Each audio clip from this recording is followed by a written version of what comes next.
Hello everyone, welcome back to my channel maths Pathshala. आज हम करेंगे क्लास 9th का चैप्टर नंबर 6 का पार्ट 2 लाइंस एंड एंगल्स का। अगर आपने इससे पहले वाली वीडियो नहीं देखी तो अपने कॉन्सेप्ट्स क्लियर करने के लिए वो देख लीजिए, ये उसके आगे का पार्ट रहेगा। अगर आपने वो नहीं समझी तो आप ये भी नहीं समझ पाएंगे। तो चलिए स्टार्ट करते हैं। सबसे पहले है एडजेसेंट एंगल्स क्या होते हैं। Adjacent angles, if two angles have the same vertex, अगर दो एंगल हैं जिनकी सेम वर्टेक्स है, यहाँ आप देखिए एंगल 2 और एंगल 1 की सेम वर्टेक्स है, have the same vertex and there one of the arm is common, और उनकी एक आर्म जो है वो कॉमन भी है। अब आप यहाँ देखिए एंगल डी बी सी, मतलब एंगल 2 एक है और एक एंगल है ए बी डी, मतलब एंगल 1 जो है, एंगल 1 और एंगल 2 की ये कॉमन आर्म है बी डी कॉमन आर्म है। Then these are called adjacent angles. तो एंगल 1 और एंगल 2 क्या हो गए? Adjacent angles. एक बार और समझाता हूँ एडजेसेंट एंगल्स क्या होते हैं। अगर दो एंगल्स हैं जिनकी सेम कॉमन वर्टेक्स है, कॉमन वर्टेक्स मैंने यहाँ लिख दिया, कॉमन वर्टेक्स है बी और उनकी एक कॉमन आर्म भी है, तो वो एडजेसेंट एंगल्स होते हैं। यहाँ पे आप देखिए एंगल 2 और एंगल 1 की एक कॉमन आर्म है बी डी और एक कॉमन वर्टेक्स है बी, तो ये एंगल 1 एंड एंगल 2 क्या हो गए? Adjacent angles. नेक्स्ट है हमारा vertically opposite angles. Vertically opposite angles क्या होते हैं? If two lines intersect each other, intersect का मतलब क्या है? दो लाइंस एक दूसरे को काटती हैं, जैसे ये इंटरसेक्टिंग लाइंस हो गई। If two lines intersect each other at a point then the opposite angles are vertically opposite angles. अगर दो लाइंस एक दूसरे को काटती हैं, यहाँ ये वाली लाइन और इनको नाम दे देते हैं पी क्यू। यहाँ पी और क्यू लाइंस एक दूसरे को काट रही हैं एक पॉइंट पे, ये है वो पॉइंट जिसे हम कहते हैं पॉइंट ऑफ इंटरसेक्शन।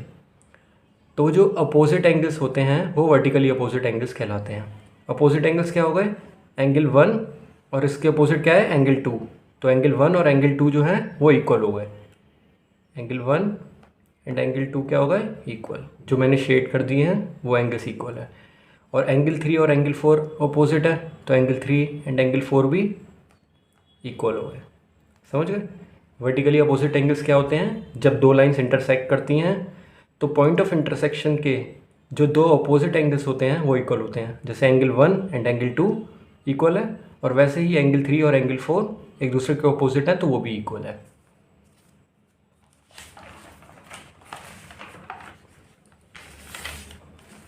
नेक्स्ट क्या है हमारा? Parallel lines. पैरेलल लाइंस क्या होती हैं?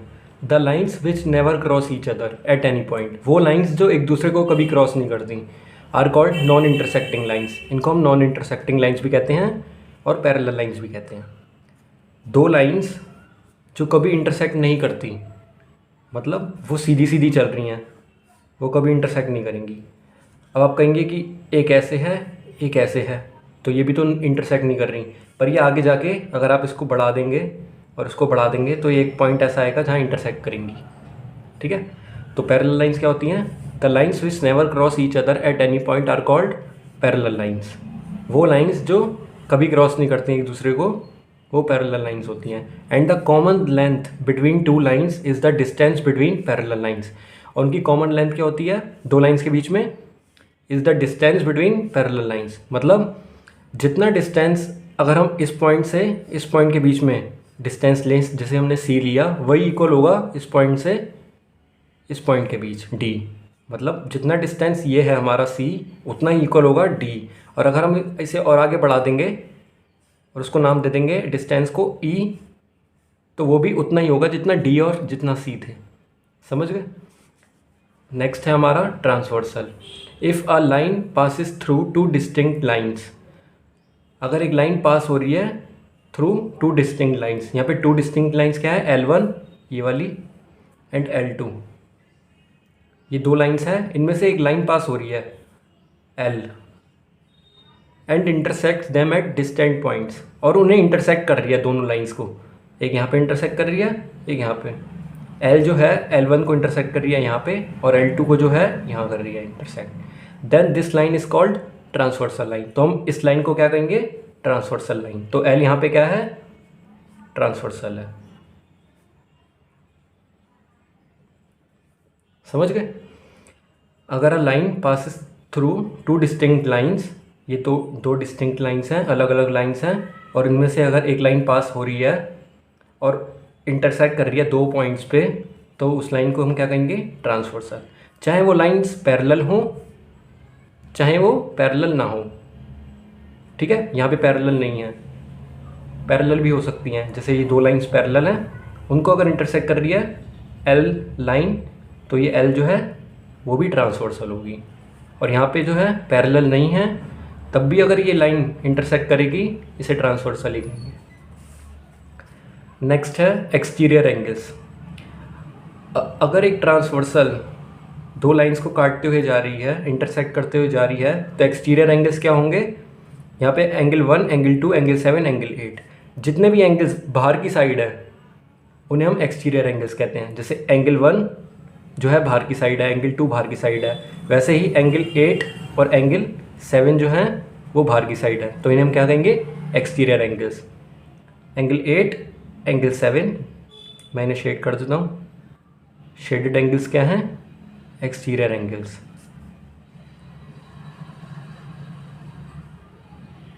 इंटीरियर एंगल्स क्या होते हैं? वो एंगल्स जो अंदर की तरफ हैं उन्हें इंटीरियर एंगल्स कहते हैं। जैसे एंगल 4, एंगल 3, एंगल 5, एंगल 6, और ये नॉन शेडेड है। ठीक है, नेक्स्ट है हमारा alternate interior angles. Alternate interior angles क्या होते हैं? ऑल्टरनेट इंटीरियर एंगल्स वो होते हैं जो आपको नाम से पता लग रहा होगा, इंटीरियर एंगल्स। इंटीरियर का मतलब मैंने अभी आपको क्या बताया था? जो अंदर की साइड है। ठीक है, ऑल्टरनेट का मतलब क्या होता है? कि डिफरेंट साइड पे। ठीक है, तो 4 और 6 जो है इंटीरियर हैं और ऑल्टरनेट हैं।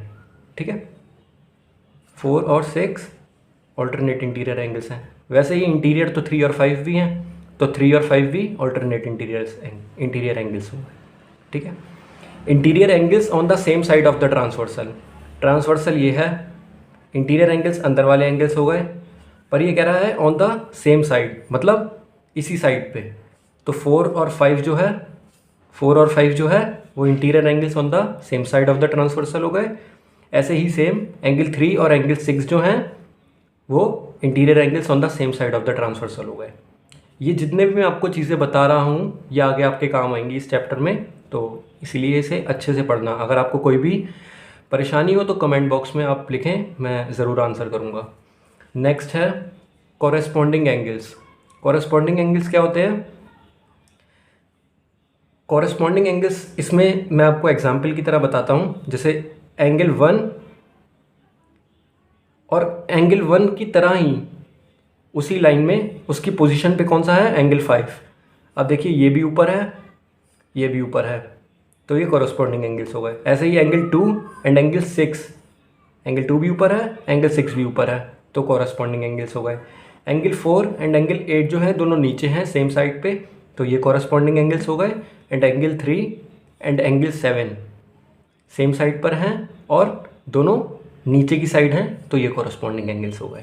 यहाँ मैंने लिखा angle 1 and angle 5, angle 2 and angle 6, angle 4 and angle 8, angle 3 and angle 7। ठीक है, समझ गए? तो आज के लिए बस इतना ही। Thank you so much video पर लास्ट तक बने रहने के लिए। अगर आपको वीडियो अच्छी लगे तो प्लीज़ लाइक का बटन ज़रूर दबाएं, चैनल को सब्सक्राइब ज़रूर करें, और ऐसी ही और वीडियोस देखने के लिए बेल आइकन ज़रूर प्रेस करें।